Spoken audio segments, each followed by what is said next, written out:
마이크 잘 들립니까? 네, 이순신 리더십 연구소장 임원빈 교수입니다. 안녕하세요. 제 이름이 원빈이거든요. 성 빼면 옛날에 이름 졌는데 세련되게 잘 졌다고. 그 친구 뜨기 전에는 제가 그런 얘기 못 들었는데 원빈이라는 배우가 뜨고부터는 이름 잘 졌다는 얘기를 많이 들었습니다. 저는 해군사관학교 출신이고요. 해군사관학교에서 철학 교수로 30여 년 봉직하다가 이제 은퇴를 퇴직을 했습니다.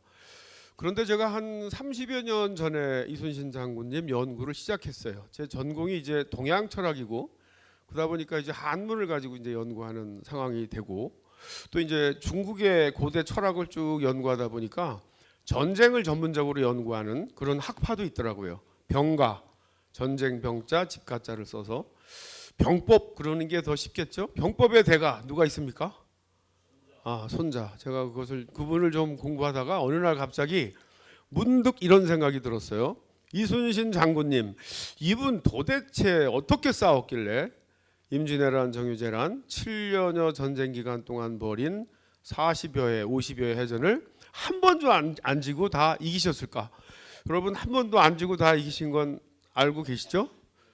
그런데 제가 해군사관학교 출신이고 해군사관학교는 그 학점에 이순신 과목이 들어가 있어요. 누구든지 다 제대로 배워야 되는데 그다음에 제가 해군 장교이기도 하고 그래서 많이 안다고 생각했는데 그 질문에 대해서 제가 스스로 그럴듯한 답변을 못 하겠더라고요. 그래서 제가 병법을 공부한 걸 토대로 해서 연구를 이제 시작을 했는데 얼마 안 지나서 이순신 관련된 해전 관련 자료를 이렇게 정리하다가 얼마 안 지나서 깜짝 놀랄 만한 사실을 제가 발견을 했습니다. 제가 연구하게 된 계기가 되는데요. 제가 사관생도 시절에 우리 교수님한테 배울 때는 아마 이런 관점에서 교육을 받았던 것 같아요. 이순신 장군이 위대한 리더, 장수인, 까닭은 언제나 열세한 상황에서 우세한 적을 만나 싸워 이겼기 때문이다.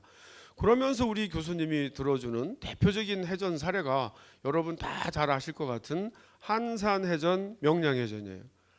한산해전을 봐라. 거기 참전한 조선수군의 함선 척수는 50여 척에 불과한데 일본의 경우는 70여 척이 넘었다. 50여 척 대 70여 척. 수적으로 보면 우리가 열세잖아요.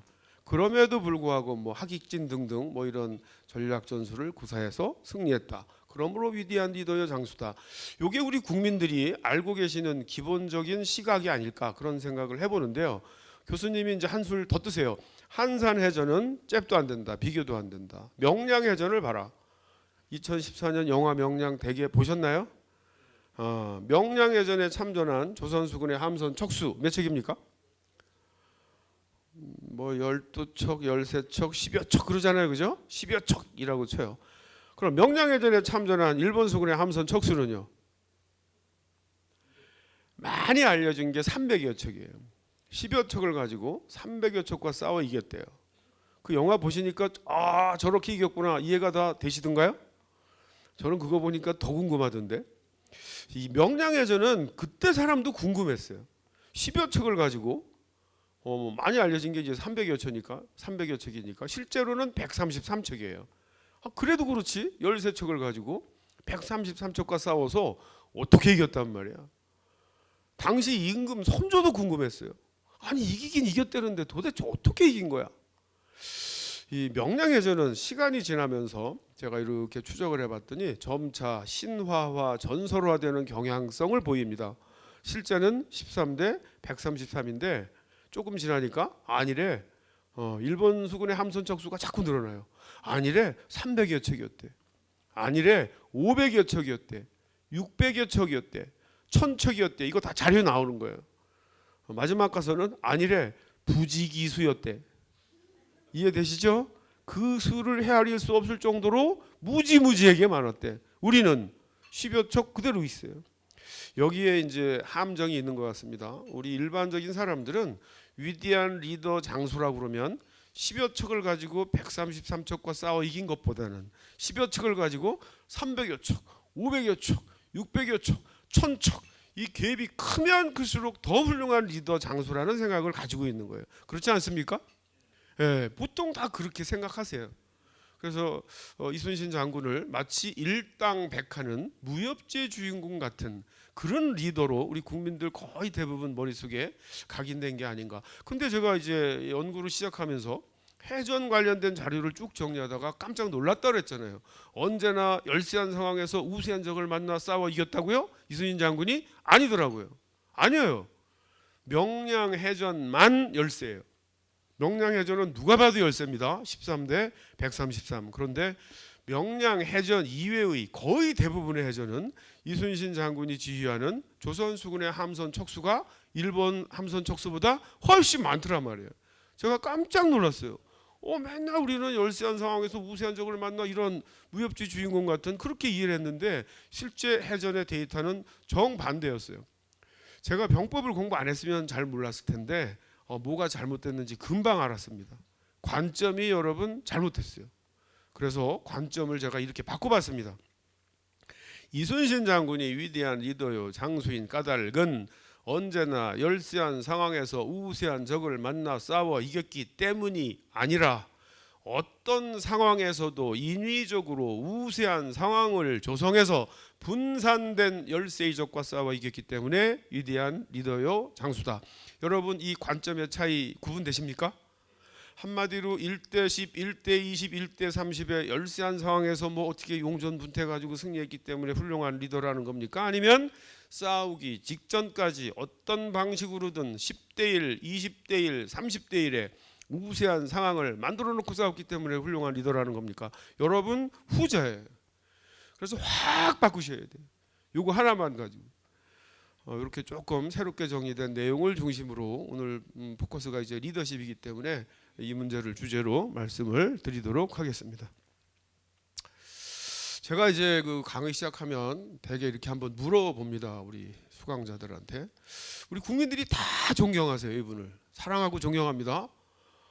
여러분들 그렇잖아요, 그죠? 왜 그럴까? 왜 우리 국민들이 이순신 장군을 존경하고 사랑해요? 머릿속에 이제 막 정리해 보세요, 빨리. 자, 그만 이제 제가 정리를 이렇게 한번 해봤어요. 대신 첫 번째 왜 존경할까? 왜 사랑할까? 첫 번째 임진왜란, 정유재란 7년 동안 50여 해전을 모두 승리로 이끌어 나라를 구했기 때문이다. 이게 아마 제일 큰 조건일 것 같아요. 마지막 나라를 구했기 때문이다. 자, 그런데 이제 나라를 구한 건 다 알죠. 그래서 훌륭한 거죠. 그래서 훌륭한 리더, 역사적인 리더가 되려면 일단은 성과가 창출이 돼야 되죠. 그것도 괄목할 만한 성과가. 그런데 나라를 구하기 위해서는 어떻게 해야 됩니까?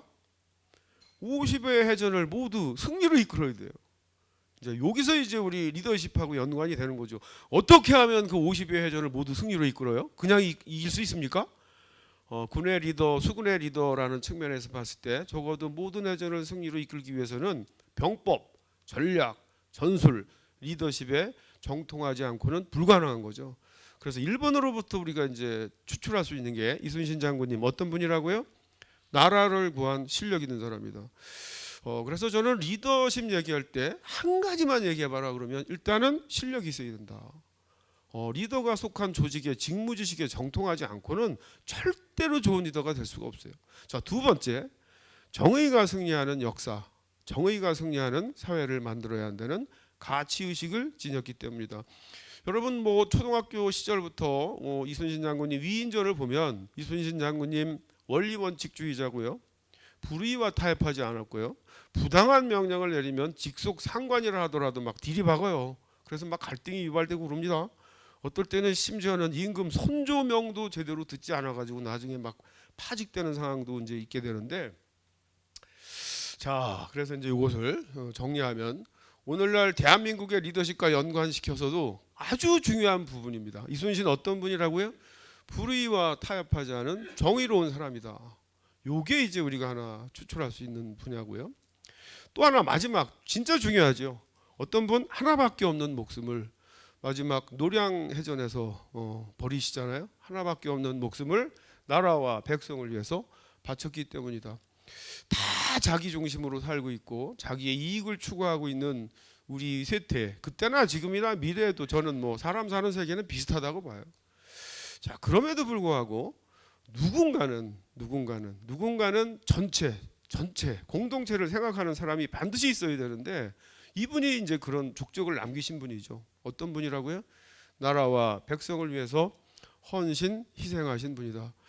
근데 이제 이 세 가지 요소가 제가 볼 때는 리더십의 핵심이에요. 제가 볼 때 이제 미리 말씀드리는 까닭은 강의하다가 이제 중간에 이렇게 이제 마무리를 하더라도 최소한 이순신 같은 리더가 되려면 첫 번째 실력이 있어야 되고, 두 번째 정의로워야 하며, 세 번째 조직 사회 국가를 위해서 희생 헌신할 수 있어야 한다.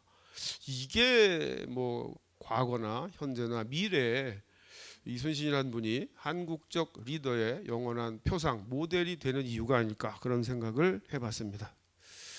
자, 오늘 이제 말씀드릴 내용입니다. 이순신 다시 읽기 관점을 확 바꿔야 된다 그랬어요.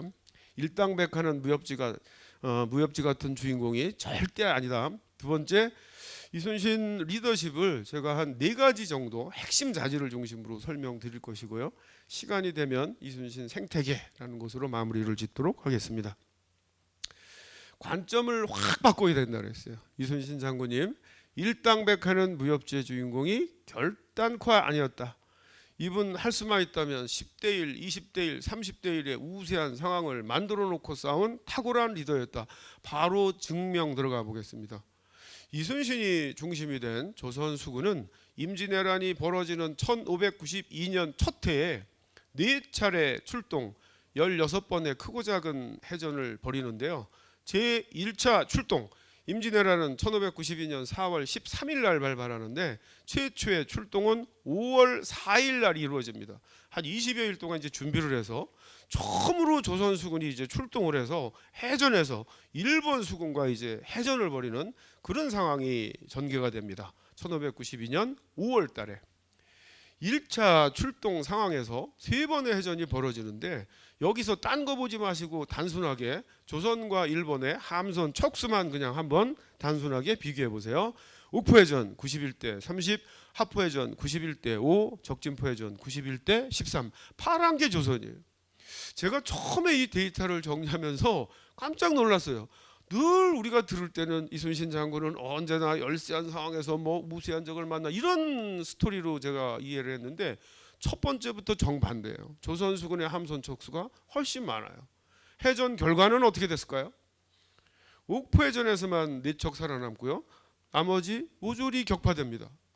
3번의 해전에서 조선 수군은 일본의 함선 44척을 격파해요. 그런데 또 이상한 사실은 이 과정에서 조선 수군의 함선 피해는 전혀 없어요.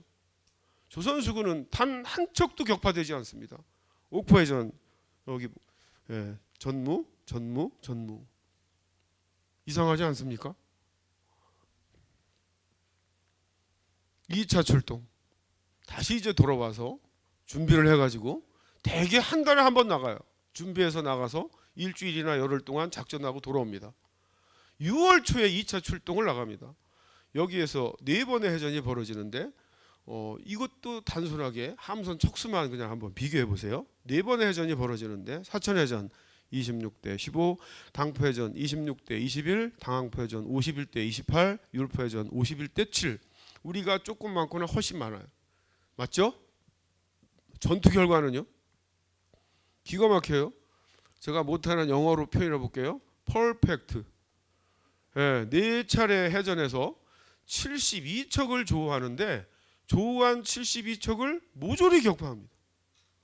그런데 또 이상한 사실은 이 과정에서 조선 수군의 함선 피해는 역시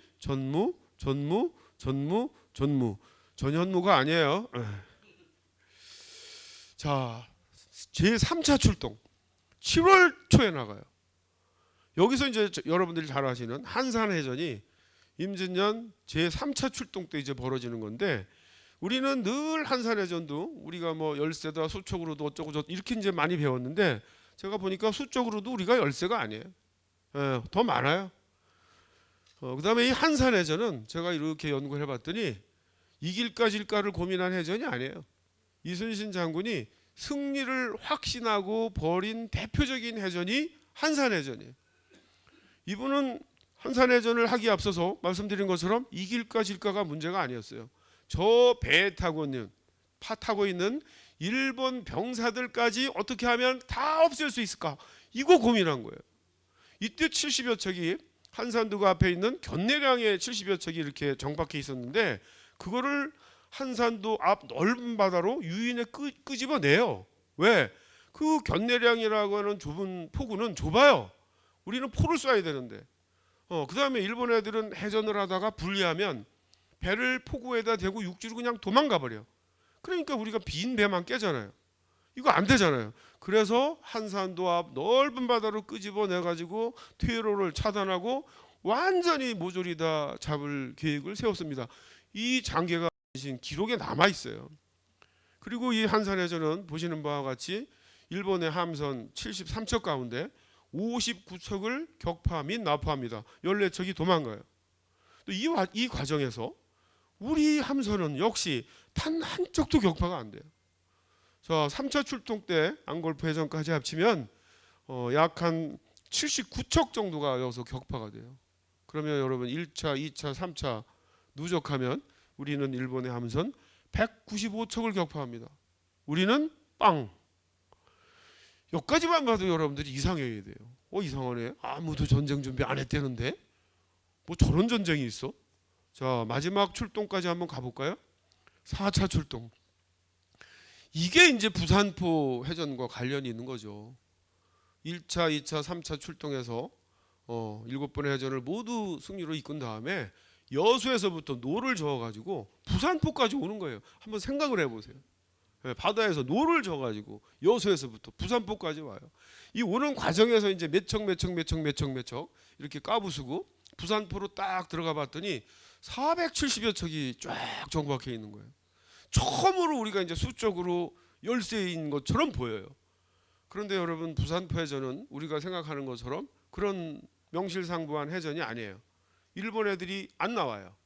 부산포에 배 470여 척을 정박시켜 놓고 무기 끄집어 가지고 뒷산으로 올라가서 뒷산에서 막 공격을 하고 우리 조선수군은 부산포를 들락날락하면서 이제 공격을 하고 우리는 바다에서 일본 애들은 육지에서 이렇게 교전이 벌어지는 게 부산포 해전입니다. 그러니까 뭐 척수가 많다고 해서 이것은 별로 큰 요인이 아니었다. 이제 이런 생각을 해보고요. 어쨌든 제4차 출동에서 134척 정도를 격파해요.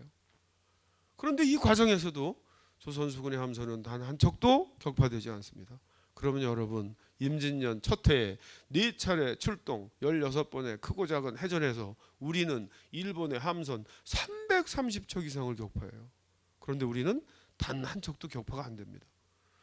이순신 장군이 훌륭하다는 얘기는 다 들으셨어도 이런 데이터를 여러분들이 아마 접하신 분은 별로 없을 거라는 생각이 들어요. 그렇죠? 그렇지 않습니까? 상상을 초월하는 거죠. 이 전과는요 동서고금을 막론하고 해전사상 전무후무예요. 이런 전투는 없는 거예요. 박수 한번 치셔야 될 것 같아요. 부산포 해전 승전 기념일이 며칠이에요? 아시는 분이 이제 계시네. 10월 5일. 당시 음력으로 9월 1일이에요.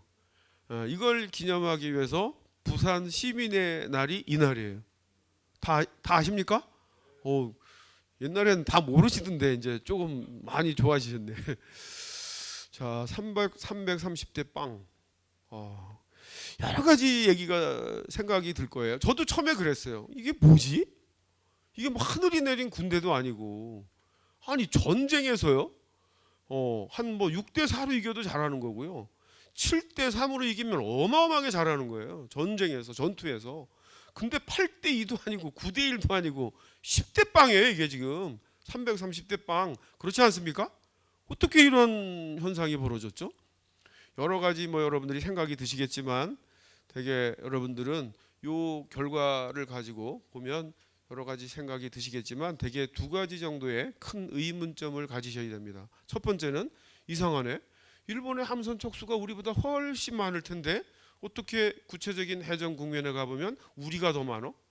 이런 의문점 들지 않으셨나요? 맞습니다. 일본의 함선 기록에 따르면 최소 500여 척에서 뭐 800여 척, 1000척까지 들어와 있어요. 임진년 중후반 기준으로 우리 조선 수군의 전투함 거북선, 판옥선 쓸만한 거 다 끄집어내면 한 70여 척 정도 됩니다.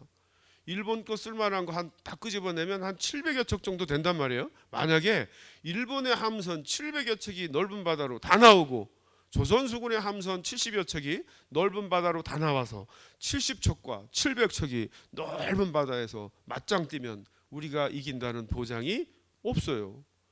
그런데 어떻게 리더 이순신은 자신보다 일본의 함선 세력이 10배 이상이 많은 상황임에도 불구하고 구체적인 해전 국면에 가보면 척수면에서도 우세한 상황을 만들어 놓고 싸웠을까? 여기에 여러분들이 첫 번째 주목해야 되고요. 이게 뭐죠? 이순신 장군의 실력이에요. 이게 여러분 병법이에요. 있는 그대로 싸우면 무슨 병법이 필요하겠어요. 분명히 우리보다 수적으로 10배가 많아. 해전 국면에 가보면 우리가 더 많아. 이런 상황을 리더 이순신은 어떻게 만들었을까? 여기에 이제 궁금증을 가지셔야 돼요. 이것만 가지고도 궁금증이 해결이 안 돼요. 단순하게 위대한 리더, 탁월한 리더 이순신의 이런 개인적인 역량만 가지고 여러분 330대 빵이 설명이 됩니까? 이해가 돼요? 뭔가 다른 요소가 있을 것 같지 않아요? 다른 요소가 있었습니다. 그게 뭘까요? 무기입니다. 무기. 우리는 일본의 배를 격파시킬 수 있는 무기가 있는데 우리는 천자, 총통, 지자, 총통이라고 불리는 대형 화약무기, 요즘 개념으로 따지면 함포를 사용을 하는데 일본 수군의 경우는 천만다행으로 해전에서 이 대형 화약무기를 적극적으로 운영을 못했습니다. 일본 수군의 경우는 해전이 벌어지면 원거리에서는 조총이나 활을 쏘다가 쏜살같이 조선배에 붙어가지고 기어올라와서 얘네들이 잘하는 게 여러분 칼싸움이에요. 백병전입니다. 그러니까 얘네들은 기본적으로 조선을 침략할 때 수군 어떤 전술을 가지고 왔을까요? 원거리에서는 조총이나 활을 쏘다가 붙어서 기어올라가가지고 백병전 벌이면 동아시아 3국에서 칼싸움 제일 잘하는 나라가 일본이에요. 그러니까 전술이라고 하는 것은 자기들의 장기를 가지고 하는 거거든요. 예. 그런데 이제 일본의 조총을 아무리 쏴봐야 인명이 살상될지언정 배가 격파되진 않아요. 그렇죠? 이게 여러분 330대 빵의 비밀 아닌 비밀인 거죠. 그러면 여기서 우리가 생각할 수 있는 게 이제 뭘까요? 이렇게 정리해 볼 수 있겠죠. 이순신의 완벽한 승리 어떻게 가능했을까? 첫 번째, 세계 최고의 질적 전투력을 보유한 조선 수군이 있었다. 이런 얘기를 들어본 적이 없으실 거예요. 맨날 뭐 당파 싸움이나 했다고 들었지. 뭐 어떻게 당시 조선 수군이 뭐 세계 최고야? 이런 얘기를 여러분들이 어디서 들으셨겠어요? 이게 제가 한 30여 년 동안 연구한 결과예요. 예. 두 번째, 우세한 상황을 만들어 놓고 싸운 탁월한 리더 이순신이 있었다. 이 두 요소가 결합되어서 시너지화한 막강한 전투력이 임진왜란 당시 조선 수군의 경쟁력의 실체다. 이걸 도표화시키면 이렇게 되는 거죠. 여태까지 이제 우리는 이순신 장군이 뭐 모르시는 분이 없잖아요. 근데 대부분의 관점들이 전부 영웅사관이에요. 탁월한 리더 이순신 장군 혼자 북치고 장구치고 다 해가지고 승리했다. 끝. 이렇게 돼버리니까 우리의 자랑스러운 수군의 역사가 다 묻혔어요. 그러면 여러분 아까 이제 임진왜란 그 첫 해의 그 해전 결과가 330대 빵이잖아요. 우리는 포를 쏘는데 일본 애들은 포를 못 쐈잖아요. 이제 이렇게 보면 우리가 단순하게 임진왜란 당시 조선 수군과 일본 수군 어느 나라 수군이 첨단 수군입니까? 당연히 조선 수군이죠. 이게 어느 날 갑자기 만들어졌겠어요? 고려 말 이래 200여 년 동안 외구의 침략에 대비해서 병력, 무기, 함선 마치 일본 애들이 쳐들어올 것을 예측이나 한 것처럼 우리의 해양의 선각자들은 나름대로 착실한 전쟁 준비가 있었다. 그래서 우리의 역사 인식을 약간은 좀 수정을 해야 될 것 같아요. 예, 아무도 전쟁 준비 안 했다라는 게 아니라 지상군의 경우는 준비가 미흡했지만 수군의 경우는 우리가 아는 상상을 초월할 정도로 나름대로 착실한 전쟁 준비가 있었다. 자, 그래서 이제 기본적으로 준비 없는 승리는 없다. 세상에 공짜는 없어요. 아무도 전쟁 준비를 안 했는데 어떻게 해전을 그것도 이렇게 완벽한 승리를 일궈낼 수 있겠습니까? 여러 가지 요소가 있겠지만 기본적으로 두 가지 요소만 제가 말씀을 드리려고 해요. 그래서 제가 이제 이렇게 어디서 강의할 때 임진왜란 당시 조선수군의 질적 전투력은 2023년 대한민국 해군보다도 높다 이렇게 제가 얘기합니다. 2023년 대한민국 해군은 세계 전투력 서열이 한 10위 정도 된대요. 10위. 예. 육해공군 합치면 몇위? 뉴스에 다 나왔는데. 예? 육해공군 합치면 6위입니다. 6위. 예. 해군만 가지고는 10위입니다. 10위. 그런데 이제 전체적으로는 참 우등생이에요. 그런데 이게 좋아할 만한 상황이 아니지 않습니까?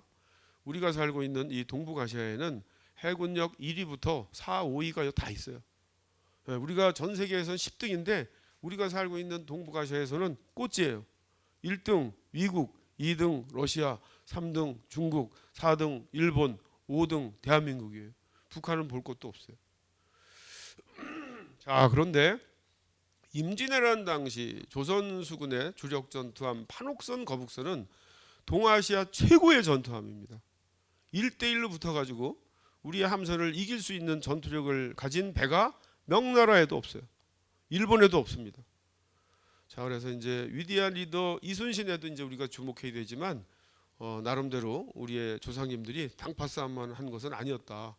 수군의 경우는 정말 자랑스러운 이런 그 준비의 역사가 있었다. 이 얘기를 꼭 드리고 싶고요. 그래서 이제 기본적으로 무기가 굉장히 중요해요. 여러분, 전쟁에서는 리더십도 중요하지만 더 중요한 하드웨어적 요소는 기본적으로 무기예요. 무기에서 일정 정도의 이렇게 격차가 벌어지면 뭐 리더십, 전략, 전술 가지고 되는 게 아니에요. 그러니까 우리는 포를 쏘는데 일본은 포를 못 쐈다 그랬잖아요. 그러면 궁금하잖아요. 우리는 그럼 언제부터 포를 배에 싣고 함포처럼 운영했을까? 거슬러 올라갔더니 여러분 고려말까지 올라가요. 고려말 화약, 화포 만드신 분 누구? 최무선. 요즘 대학생들은 이 얘기가 안 나와요. 역사 교육을 진짜 안 하는 것 같아. 예, 이게 대박 다 아시잖아 지금. 고려말 화약 화포로 오면 채무서 딱 나오는데 대학생들은 안 나와요 이게. 이 양반이 화약 화포 만든 이유가 뭐냐? 왜구 때문이에요. 고려가 망한 여러 가지 이유가 있지만 그 중에 하나가 잦은 왜구의 침략에 따른 국력의 피폐 이거거든요. 그래서 이제 최무선이라는 분이 이제 보니까 당시 중국에 화약 화포라고 하는 신무기가 있다는데 저걸 빨리 만들면 왜구 퇴치하는데 엄청나게 효과적이겠다. 그래서 이제 이걸 만들어내잖아요. 그래서 우리는 이 화포를 만들자마자 바로 배에 실어요. 그래서 이거는 꼭 기억했으면 좋겠어요. 화포를 사용한 세계 최초의 해전이 자랑스럽게 우리나라 역사에 있습니다. 1380년 진포 해전이에요. 진포, 군산입니다. 군산. 금강하구를 옛날에 진포라고 그랬대요. 이 진포에 일본의 아지발도라는 젊은 장수가 2만여 명의 왜구를 500여 척에 싣고 쳐들어왔어요. 금강하구에 정박해 있는 500여 척의 왜구 선단에 대해서 최무선, 나세, 심덕부라고 하는 고려 장수들이 새로 만든 이 화포를 싣고 가가지고 500여 척을 모조리 불살라 버립니다. 여러분 몇십 척도 아니고요. 500여 척을. 이게 제가 볼 때는 화포를 사용한 세계 최초의 해전입니다. 여기서부터 역추산을 하면 임진왜란 당시 조선수군은 고려말 이래 화포를 배에 싣고 운영한 함포 운영의 노하우가 200여 년 동안 축적된 군이 임진왜란 당시 조선수군이었다. 여러분 일본 수군이 임진년 첫 해에 330여 척이 우리의 포에 의해서 까져요. 이놈들이 화포가 없냐? 포가 있어요. 그럼 이놈들도 포를 배에 싣고 쏘고 싶었을 거 아니야. 그런데 제가 볼 때는 일본의 배 구조가 포를 운영할 수 있는 구조가 아니었던 것 같아요. 얘네들도 노력을 많이 했을 텐데 이 임진왜란이 7년이잖아요. 정유재란까지. 이 7년 전쟁이면 충분히 포를 배에 싣고 우리처럼 운영했을 법도 한데 임금 선조도 이걸 걱정해요. 그 광화협상 기간 동안에 쟤네들이 우리처럼 똑같이 만들어가지고 포를 배에 싣고 오면 어떡하지? 그런데 제가 이렇게 추적을 해봤더니 마지막 노량해전까지 일본 수군들은 배에서 이 화포 운영을 적극적으로 못합니다. 제가 이렇게 왜 자신 있게 얘기하냐면 일본의 화포 공격에 의해서 우리 배가 격침된 건수가 단 한 사례도 없어요. 그거는 뭐 무시해도 좋다라는 거죠. 자, 두 번째가 이제 그 배입니다. 배. 우리는 이순신 장군님 그러면 생각을 하는 배가 뭐예요? 거북선인데 거북선을 많이 안 만들었어요. 한산해전 기준으로 일본 측 기록을 보면 한산해전에 참전한 조선 수군의 전투함이 58척인데 3척이 거북선이고요. 55척이 판옥선이에요. 그러면 여러분 주력 전투함이 뭡니까? 판옥선이죠. 그러면 또 거북선 최대 몇 척까지 만들었을까요? 자료로 확인할 수 있는 게 5척입니다. 그럼 또 어떤 생각이 드세요? 에게게 많이 안 만들었네? 이런 생각이 드시죠? 거북선은 많이 만들 필요가 없는 배입니다.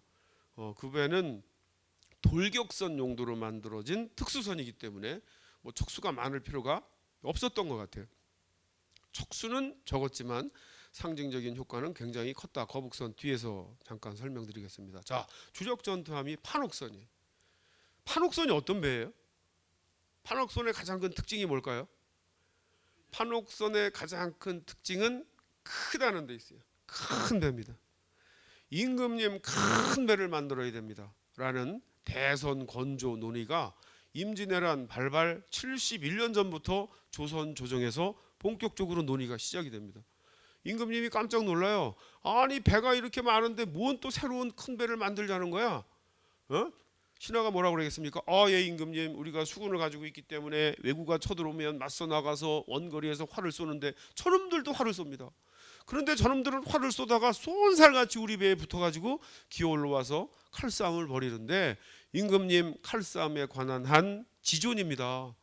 이건 어떻게 훈련을 통해서 극복할 수 있는 상황이 아닙니다. 여러분, 일본은 칼의 나라고요. 조선은 활의 나라입니다.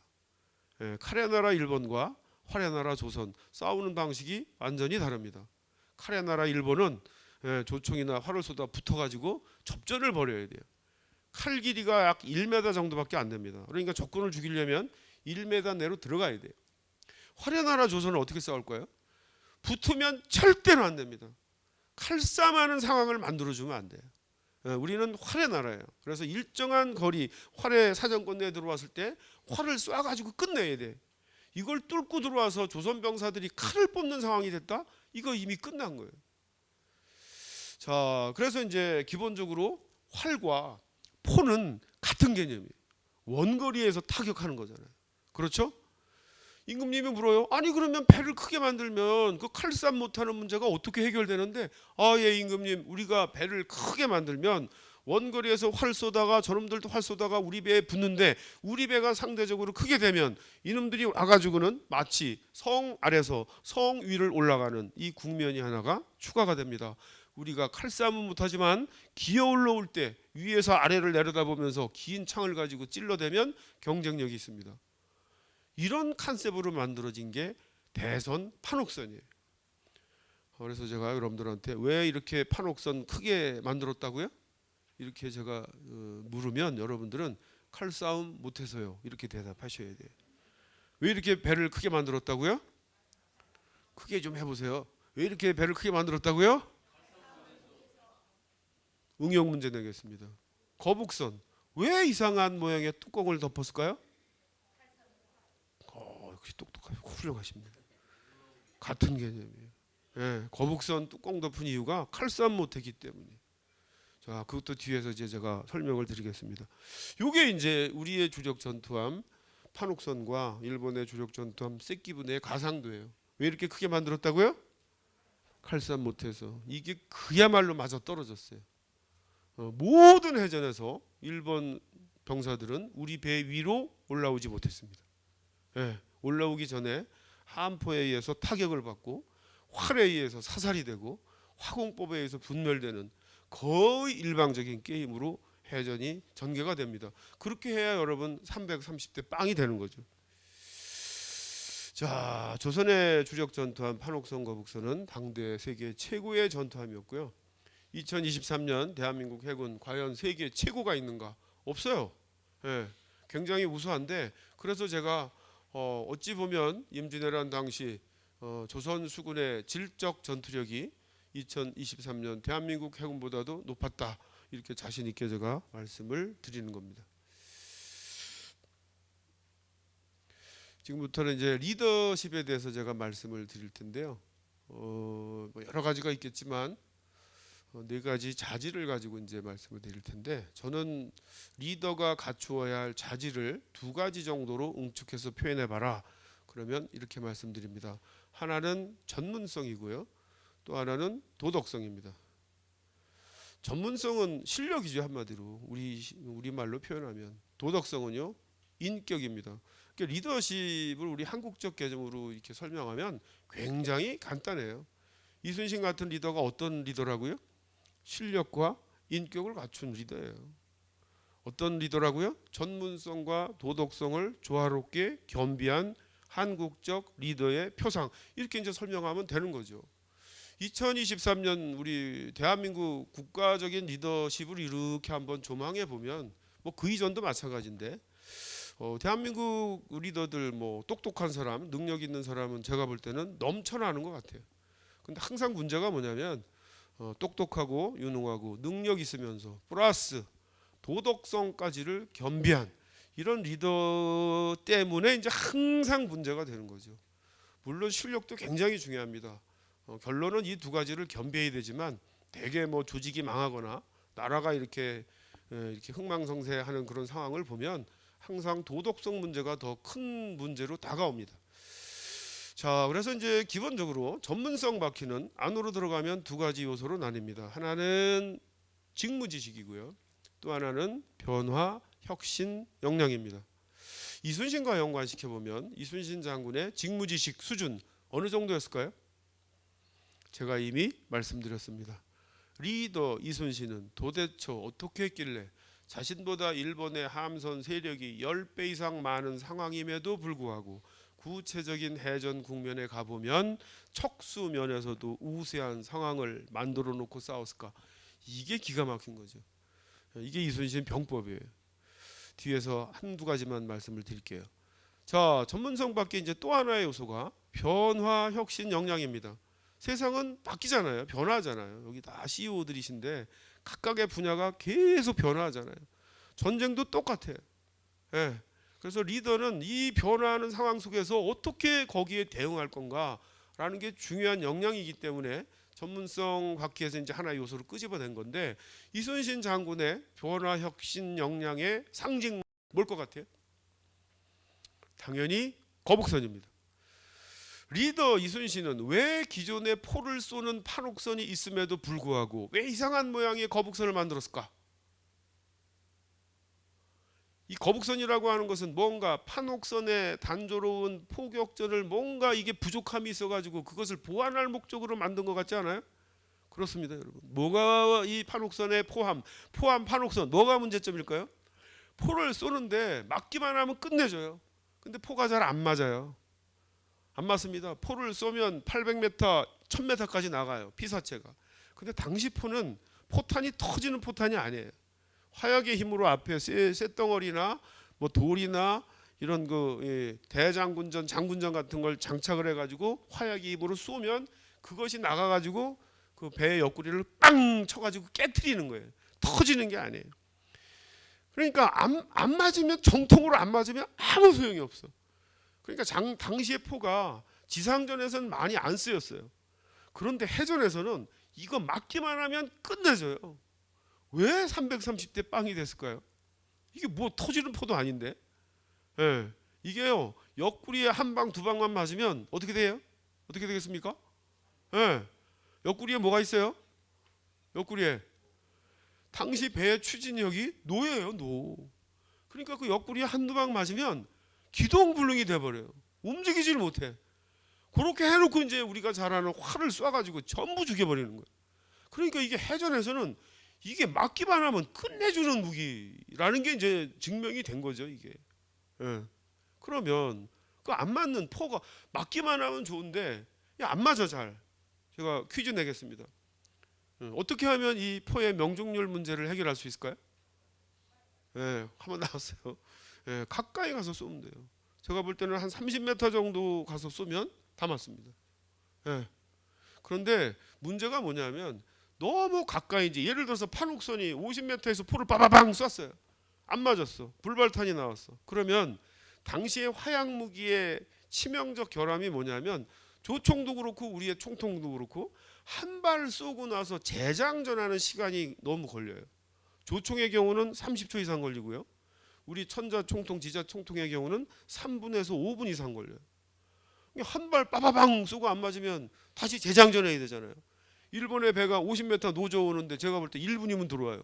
우리는 3분이 돼야 이게 재장전이 되는데, 그러니까 가까이 가서 쏘고 싶은데 잘못하면 일본의 등선 백병 전술에 당할 위험성이 있다. 이게 이제 고민이 된 거죠, 이순신 장군님이. 그러면 이분이 고민한 게 뭐죠? 그러면 가까이 가서 쏴서 포의 명중률 문제 해결하고 그 배에 타고 있는 칼싸움 못하는 우리 병사들을 보호할 수 있는 그런 배가 없을까?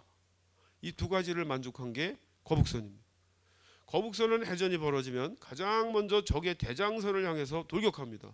제가 볼 땐 거의 30m까지 돌격을 해요. 여기서 이제 포를 쏘면 거의 뭐 백발백중하죠. 그리고 나서 이제 그 다음에 지휘관을 또 사살을 해요. 그래서 거북선의 역할이 뭐냐면 개전 초기에 전광석화처럼 적의 대장선을 격파하고 지휘관을 사살해서 지휘 체계를 마비시키는 게 여러분 거북선의 역할이에요. 그러니까 여러분 척수가 많을 필요는 없잖아요. 자, 이 거북선을 보면 이순신 장군님이 그냥 조선에만 꽉 이렇게 크로우즈덱에 닫혀 있었던 분이 아니라 전 세계의 이런 무기 체계의 변화, 전술의 변화, 조선 수군의 해전 전술의 장단점, 일본 수군의 해전 전술의 장단점을 정확히 꿰뚫고 거기에 따라서 조선 수군의 장점은 극대화시키고 일본 수군의 장점은 무력화시키는 이런 컨셉을 가지고 만든 게 여러분 거북선이다. 거북선 왜 가까이 돌격한다고요? 우리의 장기인 포의 명중률 문제 해결하려고. 왜 거북등 모양의 뚜껑을 덮었다고요? 일본의 장기인 백병전을 무력화시킬 목적으로 배 안으로 못 들어오도록. 우리의 장점은 극대화시키고 적군의 장점은 무력화시킨다. 그럼 어떻게 해요? 승리하는 거잖아요. 여러분 영화 한산 보셨나요? 보신 분 있으시죠? 저는 그거 보고서래 그냥 또 가슴이 아파요. 그 김한민 감독이 뭐 좌충 우돌하고 충돌 해가지고 막 그 적선을 격파시키는 그런 모습으로 거북선을 그렸잖아요. 거북선 충돌했을까요? 충돌 전술을 구사했을까요? 택도 없는 소리입니다. 거북선은 충돌하는 배가 아니에요.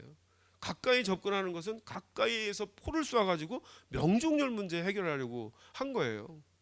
그래서 제가 이렇게 얘기하면 또 안 믿어요. 증거를 제가 말씀드릴게요. 한산해전 끝나고 난 다음에 이순신 장군이 이제 장계를 보고서를 써요. 어떻게 해서 어떻게 싸워가지고 어떻게 됐고 뭐 우리가 얼마나 전과를 냈고 얼마나 죽였고 쫙 있는데 그 중에 거북선의 전과가 나와요. 이순신의 장계에는 거북선이 2척이 나옵니다. 두 척의 전과가 뭐냐면 한산해전에서 끝난 다음에 전과가 적의 대선 큰 배 한 척을 납포했고요. 일본의 목 8급을 베었어요. 이게 한산해전에 참전한 2척의 거북선의 전과예요. 웃기지 않나요? 여러분들은 분명히 아셔야 돼요. 충돌해서 격파를 했다고요? 네, 충돌하지 않았어요. 네. 자, 또 하나 이제 마지막 바퀴가 이제 도덕성 바퀴입니다. 도덕성 바퀴도 역시 이제 두 가지 요소로 나뉘는데요. 하나는 가치 의식이고요. 또 하나는 인격의 문제입니다. 아니 무슨 전쟁을 하는데 뭐 가치 의식이 밥 먹여주냐, 뭐 인격이 밥 먹여주냐, 수단과 방법을 가리지 않고 이기면 되지. 여러분 안 돼요. 전쟁은 사람을 죽여야 되잖아요. 무슨 명분으로 사람을 죽입니까? 그래서 기본적으로 전쟁은 안 해야 되지만 인류의 역사를 보면 전쟁이 없을 수가 없잖아요. 어쩔 수 없이 전쟁을 해야 된다면 전쟁은 인류의 보편적 가치를 구현하는 방식의 전쟁을 해야 돼요. 제한 전쟁을. 그래서 인류의 보편적 가치인 자유, 사랑, 평화, 정의 이런 거 빼놓고는요 전부 범죄 행위예요.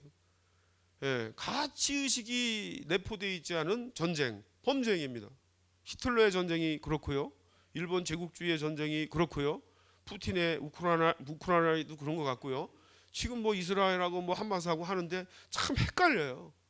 전쟁은 하면 사람이 죽는단 말이죠. 이순신에게 있어서 임진왜란은 정의의 전쟁이었습니다.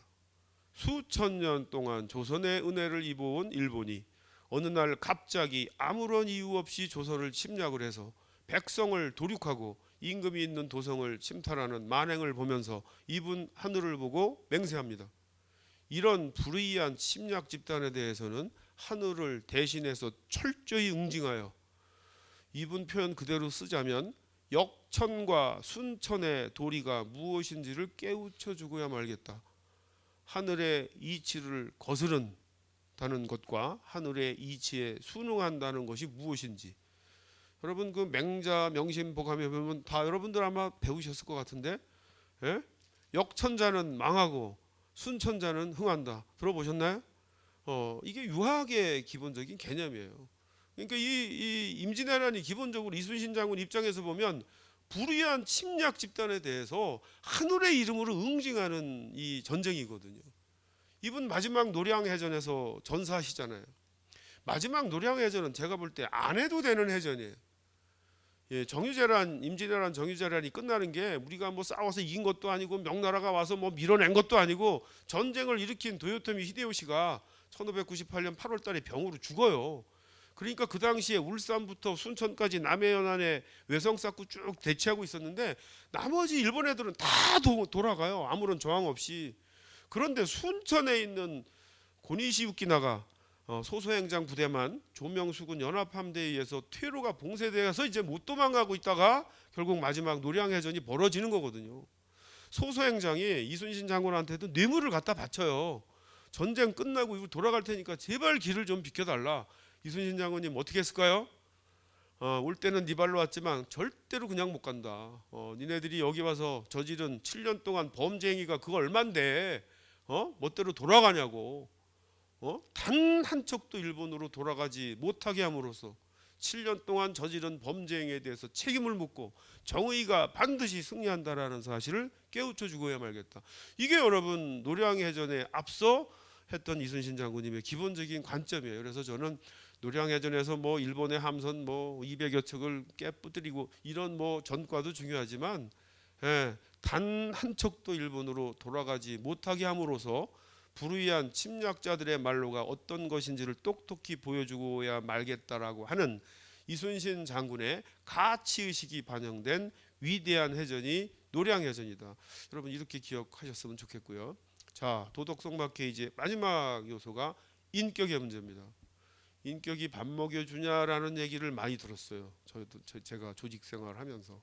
그런데 이제 제가 그때부터 꿈꾼 게 뭐냐, 인격이 밥 먹여주는 사회, 인격이 경쟁력이 되는 사회를 만들어야 됩니다. 이순신 장군 주변에는 사람들이 모여들어요. 기라성 같은 전문성을 지닌 지휘관 참모들이 모여들고요. 심지어는 의병들이 모여들고요. 거기에 또 스님들, 승병들이 모여들고요. 백성들이 모여들어요. 이순신 장군이 있었던 한산도 고금도 마찬가지입니다. 리더 원균 주변에 사람들이 흩어져요. 이게 이제 여러분 리더십에 있어서 인격이 얼마나 중요한지를 상징적으로 보여주는 거거든요. 어떻게 이 두 리더의 이 차이가 이렇게 있을 수 있겠는가? 어떻게 이런 일이 벌어졌을까? 뭐 여러 가지 이유가 있겠지만 제가 볼 때는 자기 자신의 이익을 넘어 진정 나라와 백성을 사랑하는 이순신 장군의 고결한 인격에 감화되었기 때문이다. 이렇게밖에는 설명이 안 돼요. 어찌 보면 나라와 백성을 진정 사랑하는 이순신 장군의 고결한 인격이 중심이 되어서 조선의 민, 관, 군의 전투 역량을 통합시키는 그 중심에 이순신 장군의 고결한 인격이 있었다. 이렇게 이제 설명이 가능한 거죠. 자, 그래서 이제 지금부터는 뭐 시간이 많지 않지만 중요한 것만 몇 가지 설명을 드리고 넘어가 보도록 하겠습니다. 어떻게 이순신 장군은 싸우기 직전까지 우세한 상황을 만들어 놓고 싸웠을까? 제가 이제 이순신 병법이라고 하는 걸 이제 연구를 했는데 이 내용이에요. 싸우기 직전까지 우세한 상황을 만드는 게 쉽지가 않잖아요. 이순신 병법 1번, 통합된 세력으로 분산된 열세의 적을 공격하라. 이순신 장군이 함대를 움직일 때는 단독 작전을 절대로 안 합니다. 이순신 장군이 함대를 움직일 때는 가용한 모든 함선을 다 끌고 가요. 왜? 일본 애들이 우리보다 10배 이상 많다라는 그것 때문에 이분이 엄청나게 스트레스를 받아요. 아까 여러분들이 데이터로 확인한 1차 출동, 2차 출동 때 보면 우리가 훨씬 많잖아요. 수적으로. 왜 그럴까요? 우리는 모든 함대를 다 통합시켜 가지고 한꺼번에 움직이는 반면에 일본 애들은 지상군을 이제 16만 명을 부산에 여기다가 이제 띄워놓고 수군들이 남해 연하를 그냥 경쟁적으로 노략질하는, 그것도 부대별로. 이익이 눈에 멀으면 배는 게 없는 것 같아요. 일본 애들은 조선 수군이 이렇게 막강한 조선 수군이 있다라는 사실을 전혀 염두에 두지 않았어요. 이게 도요토미 히데요시의 조선 침략 실패의 가장 큰 전략적 요인이 아닐까, 이제 그런 생각을 하는데, 어쨌든 일본 수군 애들은 역할 끝내고 이제 남해 연안을 막 노략질하는 거예요. 부대별로. 요렇게 부대별로 흩어져 가지고 노략질하는 놈들을 통합된 조선 수군을 끌고 가가지고 쥐도새두개 모르게 끌고 가가지고 한 부대씩 각계 격파하는 거예요. 그러니까 전체적으로는 우리보다 10배 이상이 많지만 해전에 가보면 우리가 더 많은 상황을 만든 거죠. 그 다음에 이제 뭐 딴 거는 문제가 안 돼요. 근데 여러분들이 저한테 명량해전 한번 설명해 보세요 그래야 돼. 앞에 있는 교수님 말이죠. 뭐 이순신 장군님 항상 우세한 상황을 만들어 놓고 싸웠다며요. 13척을 가지고 133척과 싸우는 명량해전에서 어떻게 우세한 상황을 만들어 놓고 싸웠다는 겁니까? 이렇게 싸웠어요. 당일날 133척이 쫙 들어옵니다. 우리 13척은 전라 우수영에 딱 기다리고 있다가 133척이 공격해 들어온다는 정보 보고를 듣고 출동을 해서 여기를 틀어막습니다. 여기를 틀어막아요. 13대 133이에요. 근데 문제는 뭐냐? 133척이 쫙 오는데 요가 좁아요. 명량해전 승리 요인 1번은 좁은 해협을 해전 장소로 택한 게 1번입니다. 133척이 그냥 못 와요. 5열 내지 6열 종대로 쫙 옵니다. 이거를 맨 앞에서 12척이 딱 가로막으면 전체적으로는 13대 133 우리가 열세지만 전투가 벌어지는 맨 앞에는 13대 5나 13대 6으로 전투가 벌어지는 맨 앞에는 수적으로도 우세한 상황을 만들 수 있다. 이게 여러분 이순신 장군의 계산이에요. 만약에 이 명량해전에서 한산해전처럼 넓은 데서 싸웠다 그러면 13척 가지고 되는 게 아니에요. 되겠습니까? 안 되잖아요. 그래서 이제 명량해전은 조류도 아니고 기본적으로 좁은 해협을 해전 장소로 택함으로 인해서 133척이나 되는 일본의 함선이 전체적으로 동시에 전투력을 발휘하지 못하도록 만든 거예요. 실제 명량해전 어떻게 벌어졌을까요? 13대 5가 됐을까요? 아니에요. 앞에 5, 6열이 쫙 와가지고 선두에 있었던 31척과 우리 13척이 맨 앞에서 싸움이 벌어져요. 합치면 44척이에요. 그러면 133척이 들어왔는데 31척이 해전에 참여했으면 나머지 100여 척이 바깥에 있잖아요. 뭐 하고 있어요 지금? 뒤에서? 멀뚱멀뚱 기다리고 있는 거예요. 내 차례 언제 오나. 요 좁아가지고 참여할 수가 없어. 31척이 깨지면 또 31척이 올 거예요. 그러니까 이 명량의 좁은 해협은 13척밖에 안 되는 조선 수군에게는 가장 유리한, 133척이나 되는 일본 수군에게는 가장 비효율적인 해전 장소가 여기입니다. 여기를 누가 선택했다고요? 이순신입니다. 자, 그래서 이제 이거를 도식화시키면 이렇게 되는 거예요. 명량해전 입구까지는 330여 척이 왔대요. 근데 명량은 뭐 조류도 세고 그러니까 주력 전투함 쌔기분의 중심으로 133척이 이제 들어왔어요. 그런데 최종적으로 전투가 벌어지는 상황에서는 133척도 동시에 전투력을 발휘 못하고 선두에 있었던 31척만 발휘했다. 그래서 이제 엉겨서 싸웠는데 결과가 어떻게 됐을까요? 우리 13척은 또 그대로 살아남습니다. 우리 13척을 에워싸고 공방전을 벌였던 일본 함선 31척 모조리 격파합니다. 이 명량해전은 우리의 주력 전투함 판옥선 한 척은 일본의 주력 전투함 쌔기분의 3척 이상을 당해낼 수 있는 질적 전투력을 보유하고 있었다라는 걸 증명해준 해전이 명량해전입니다. 그러니까 여러분들 머릿속에 탁월한 리더 이순신도 이순신이지만 기본적으로 고려 말일에 200여 년 동안 우리 조상님들이 아무것도 안 한 게 아니라 저런 나름대로의 전투 준비가 있었고 임진왜란 기준으로 우리의 질적 전투력이 일본 수군을 그냥 능가한 정도가 아니에요. 여러분 압도했습니다. 김만민 감독처럼 저렇게 영화 만들면 안 돼요. 저런 식으로 빡치기나 하고 칼싸움이나 하는 재래식 전술로 승리를 묘사해가지고는 난 너무 화가 나요. 차원을 달리하는 해전이에요. 10여 년 후에 누군가가 좀 만들었으면 좋겠어요. 차원을 달리하는 해전. 일본 애들은 우리 배에 붙고 싶었지만 절대 못 붙습니다. 붙기 전에 이미 포를 쏘고 활을 쏘아가지고 전부 무력화시키는 이런 차원을 달리하는 해전을 널리 널리 만들어야 세계 사람들도 이 진가를 좀 알지 않을까 그런 생각을 해봤습니다. 혁신 역량 뭐 제가 이제 여러분들한테 설명을 드렸고요. 거북선 왜 만들었을까? 예. 가치 의식 제가 설명을 했고요.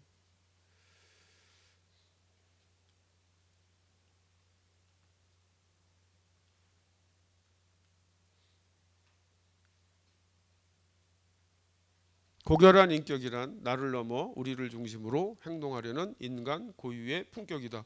인격을 정의하기가 굉장히 어려운데 제가 이렇게 한번 정의를 해봤고요. 이순신 장군 주변에 사람들이 모여들었다.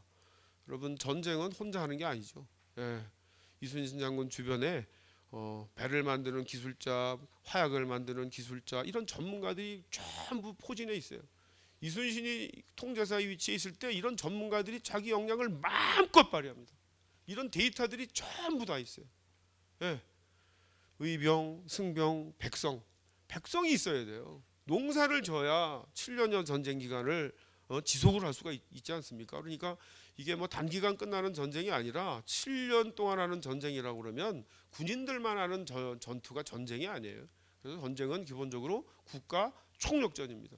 백성이 없으면 절대로 못 하는데 한산도에도 그렇고 고금도에도 그렇고 백성들이 수만 명이 모여들어 가지고 이순신 장군을 서포트하는 이 중심에 뭐가 있었다고요? 인격이 있었다고요. 예.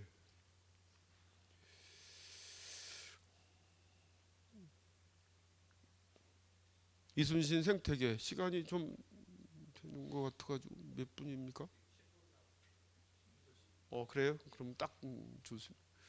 괜찮은 시간인데 이순신 생태계 이것도 좀 이상한 표현 아닙니까?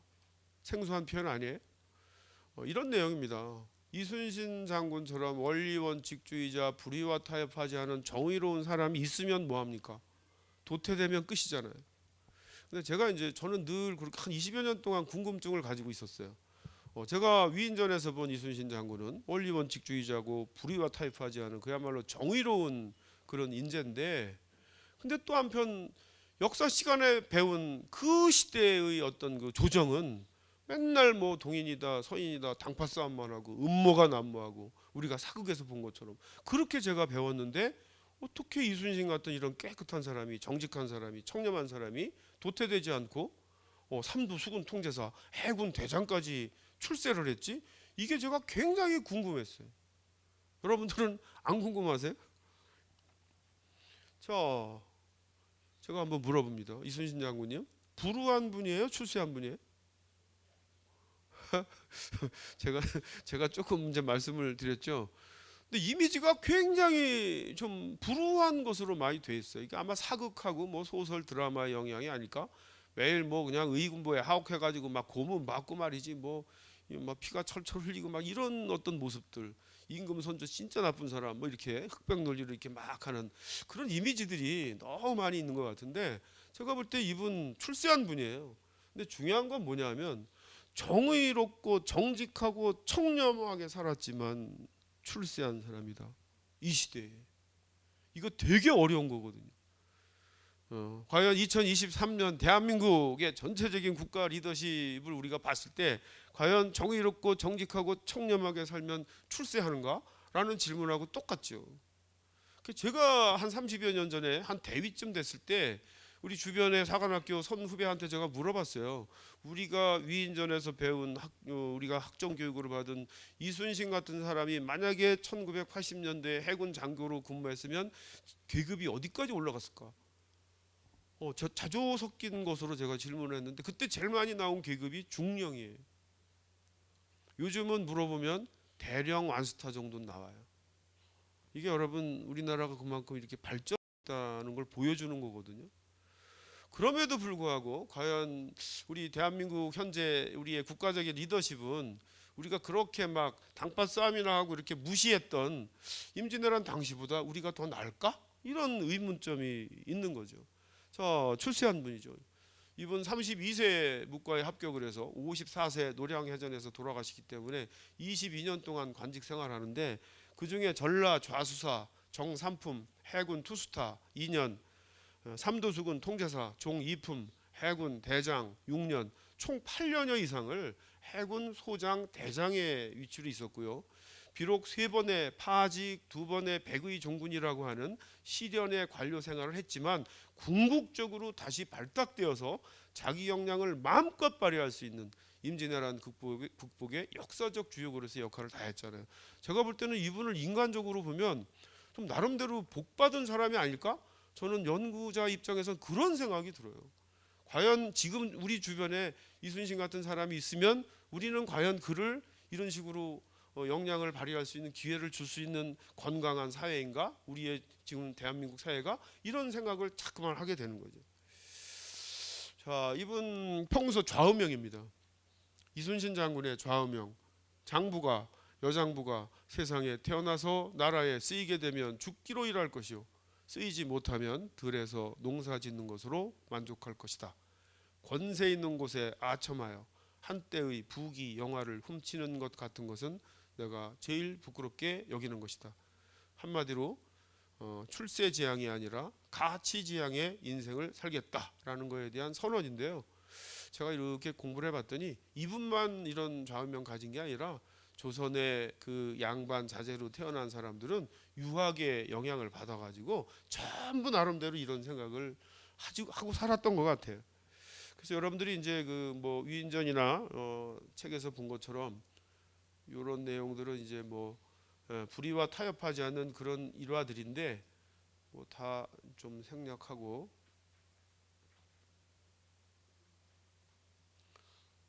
요거 하나만 제가 소개해드리겠습니다. 이순신한테 좋은 화살통이 있었던 모양이에요. 조선은 활의 나라기 때문에 문관이든 무관이든 활을 다 쏴요.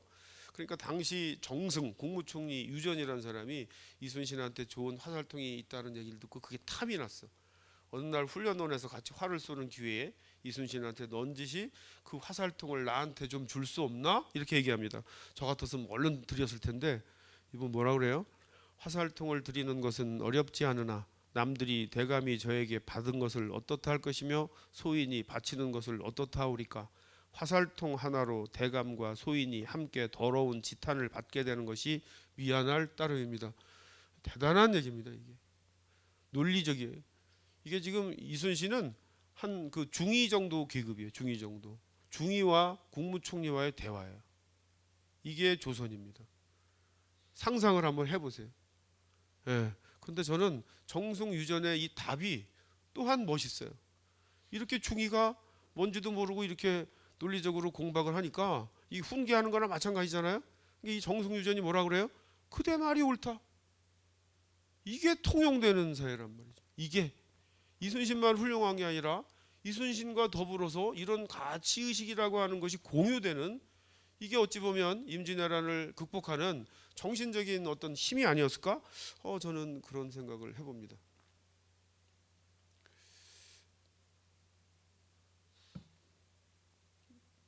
이게 잘 안 돼요. 자, 어떻게 도태되지 않고 살아남을 수 있을까? 그것은 이순신 생태계가 조성되었기 때문이다. 이순신 생태계가 뭘까요? 이순신처럼 전문성과 도덕성을 겸비한 인재가 도태되지 않고 우리 사회 곳곳에서 자기 역량을 마음껏 발휘할 수 있는 건강한 조직 환경, 사회 환경, 이게 여러분 이순신 생태계입니다. 이순신이라는 분이 이렇게 나름대로 역할을 할 수 있었던 것은 우리가 그렇게 역사 시간에 배운 것과는 달리 조선이 그렇게 아무렇게나 막먹은 그런 사회가 아니었다라는 것을 지금 제가 말씀드리고 싶은 거고요. 이순신 생태계입니다. 이순신을 서포터즈, 이순신을 도와준 사람들, 서해 유성룡부터 해서 쫙 나오는데요. 요즘으로 따지면 국무총리, 부총리, 장관, 차관급 사람들입니다. 그래서 제가 이제 또 역사적으로 한번 쭉 검토를 해봤더니 우리나라 500년 조선 왕조 시대 가운데 가장 훌륭한 인재들이 가장 많이 배출된 시대가 1번 세종대왕 시대, 2번 종조대왕 시대, 3번 선조시대입니다.